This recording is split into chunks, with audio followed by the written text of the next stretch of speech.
C'est une grande histoire de cirque qui se passe depuis tant d'années à Nexon, qui s'est transformée au fil des 33 années.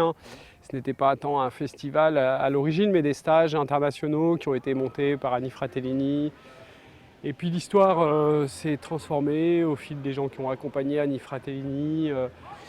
Petit à petit, voilà, on en est aujourd'hui à la constitution d'un pôle cirque qui s'est déroulé, qui s'est installé en 2011. Beaucoup d'équipes viennent présenter leur spectacle sous chapiteau ici. Le chapiteau, c'est quand même un des marqueurs les plus forts de ce qu'on appelle le cirque, avec les disciplines de cirque qui sont aussi voilà, les pratiques des artistes, le trapèze, le clown, le jonglage, l'acrobatie au sol, etc.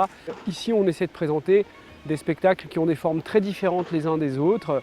Néanmoins, ils se répondent entre eux, ils ne sont pas nécessairement, on va dire, dans une frontalité stérile. Il y a une vraie magie du circulaire et c'est pour ça que nous, on a choisi le chapiteau. En tant qu'artiste, d'abord, on ne joue pas que pour une face. On sait que quand on est face à un gradin, il y a notre dos qui joue aussi pour un autre gradin. Et du coup, ça demande une écoute et une vivacité de jeu qui est dans chaque parcelle de notre corps. Et en tant que public, pour avoir vu beaucoup de spectacles sous chapiteau, il y a quelque chose de magique, un peu comme un stade, quand on partage un moment dans un stade. Oui, une ambiance qui en fait se lie en rond, où les gens se partagent l'émotion et où elle file. Quand en face on voit des gens rire, quand en face on voit des gens qui ont peur, et ben on ose plus vivre ce qu'on ressent. Et donc il y a une magie de partage du public. Les gens sont ensemble. Certains posent des points de vue, d'autres en explorent d'autres. Et puis il y a une génération aussi d'artistes différentes qui sont présents, avec des artistes qui ont, on va dire aujourd'hui, un parcours assez connu, un parcours qui s'est étoffé de plusieurs spectacles. Et puis vous avez des artistes qui sont plus à leur début, qui sont plus jeunes et qui aujourd'hui s'engagent dans ce métier. Je veux juste demander aux parents de faire partie de l'exercice parce que ça va vous faire vraiment du bien. Ah non, vous inquiétez pas, moi c'est pas un échec, je vais pas demander des... On va partir tous à notre droite. La même chose, mais tous à notre droite. Mais le plus important, c'est vraiment d'être connecté avec le centre du corps. Oui, j'essaie de venir tous les ans un petit peu pour leur faire découvrir certaines choses, notamment le monde un petit peu du cirque, forcément qui n'est pas évident à découvrir, à part à travers le spectacle. Mais du coup, je pensais que c'était une bonne idée, de bon matin comme ça. Quoi. Tout le monde est réveillé parce qu'ils sont réveillés depuis longtemps. Alors du coup, c'est sympa de faire des activités comme ça dès le matin, en plus à la campagne. Vous sentez une vocation naître là peut-être avec ces activités? On ne sait pas trop encore. Comment s'est fait votre choix de venir ce matin? Parce qu'on a participé à 2 spectacles du festival et qu'on a trouvé ça très sympa. Pourquoi vous aviez envie de venir ce matin? Pour apprendre comment faire L'artiste? Le spectacle? comment il fait l'artiste pour s'entraîner. C'est la bonne humeur ce matin, oui. Oui, c'était drôle. C'était très drôle. Même pour les anciens. Il fait frais, mais c'est bien. Vous fréquentez depuis plusieurs années le festival? Non, c'est la première année. Ouais. Qu'est-ce qui vous a motivé de venir? Mes petites filles. Eh oui, c'est elles qui me motivent. Ce sont de grands moteurs, les enfants.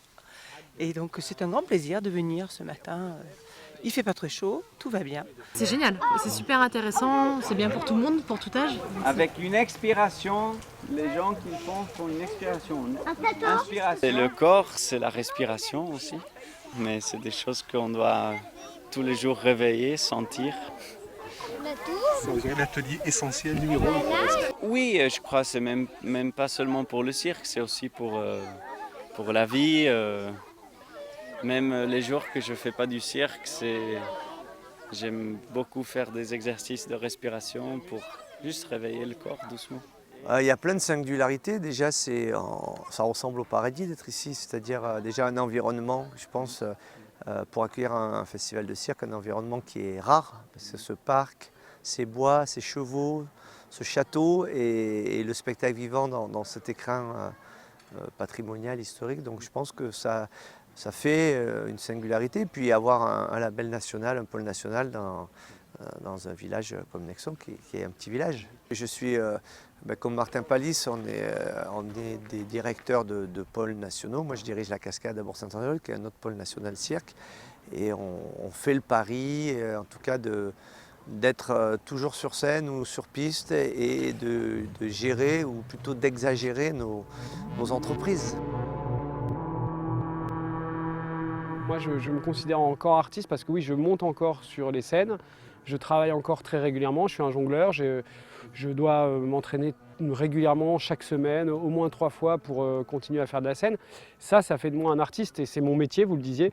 Et d'ailleurs, je considère que la direction du festival n'est pas un métier, je considère ça comme un travail. J'ai une petite nuance là-dedans, mon métier me suivra toute ma vie certainement et c'est un savoir-faire que j'ai développé très jeune. Je pense que l'idée, c'est que l'artiste il montre le monde un petit peu autrement. Donc il détourne l'angle de vue que chacun de nous a. Il nous montre un peu le monde un peu à l'envers ou à sa manière en tout cas. Le Pôle Cirque a une grande mission qu'il tient tout au long de l'année. On accueille en résidence des artistes qui viennent faire de la recherche, qui viennent préparer leurs spectacles, les écrire, qui viennent les répéter. Et donc on est missionné à soutenir et à accompagner les artistes dans ce travail-là.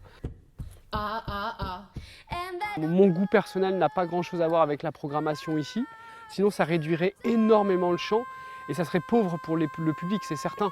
Je veux dire, il y a à peu près 10 000 spectatrices et spectateurs ici sur ce festival. Il y a très peu de chances pour qu'il y en ait vraiment qui ait mon goût, vous voyez ce que je veux dire. Donc il faut vraiment un peu désacraliser cette chose-là et pour moi, quand on programme, il faut être généreux, il faut inviter en pensant aux autres et donc il faut aussi travailler avec les autres, je le fais avec mon équipe.